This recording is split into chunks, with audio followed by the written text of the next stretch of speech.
you said you made that move in terms of doing the HELOC. So you borrowed against the property that you had. You've had some equity over here. And I guess a lot of us maybe have home equity or we have some 401k equity or something like that that can help make a move. It's not something that I'm telling anybody to do, but these are options, right? That help us sort of get that financial flexibility. And then you said you learned how to sell that first call. So you embrace the idea of so at that time in 2019, did you see stock options as something that would be like kind of a primary path toward your financial independence, or did you see that as kind of one of many things you were doing, or how what was your view on it back then in 2019? At the time, it was probably one of many ventures I had going on. I didn't really see that one as the primary venture that would eventually buy back my time. But now that I look back on it, options really is perfect for me because I've got a background in math and business, which perfectly align with the options market.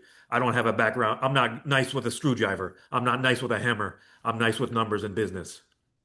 Okay, nice, nice. So given that that was the strength, what's interesting to me too is it seems like even if math isn't your thing, right?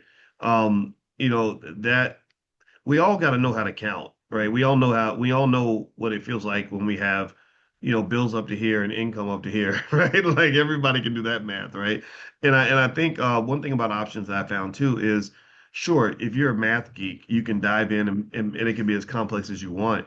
But if you also know common sense, buy low, sell high, and have basic strategies that can be followed, that kind of thing, then it can still work for two, right? Like it seems like I know a lot of students that do stock options who are not necessarily good at math, but they understand the idea of what it means to sell a call, buy a call, that kind of thing. It seems to me like I personally think every kid should learn stock options because that's a really powerful way to get ahead financially. Would you agree with that?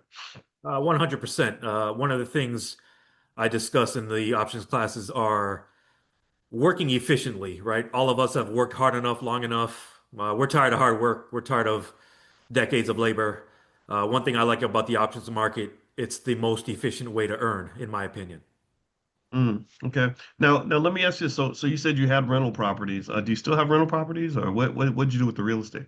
I've ended up selling a couple of my rentals. I've just got some. I've got my primary and I've got some land. Okay. So how do you compare your experience as a landlord to what you did with stock options?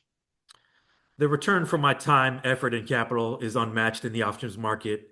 If I put up that same capital in the real estate market, and look, this is coming from someone that was a landlord for 10 years. I managed my own properties for 10 years. So if I was biased in either direction, it would be in the real estate. I would be biased towards real estate, but the numbers just don't justify that. The time doesn't justify that. The effort doesn't justify that. The return doesn't justify that. But don't believe me. Do your own research. Find out for Mm. yourself. Yeah, yeah. Well, when I compare options income to real estate, it's not even a hard comparison. Actually, it's not to say that real estate's bad. I want to be careful just because I know a lot of people. There are a lot of people in here that are doing lots of stuff with real estate,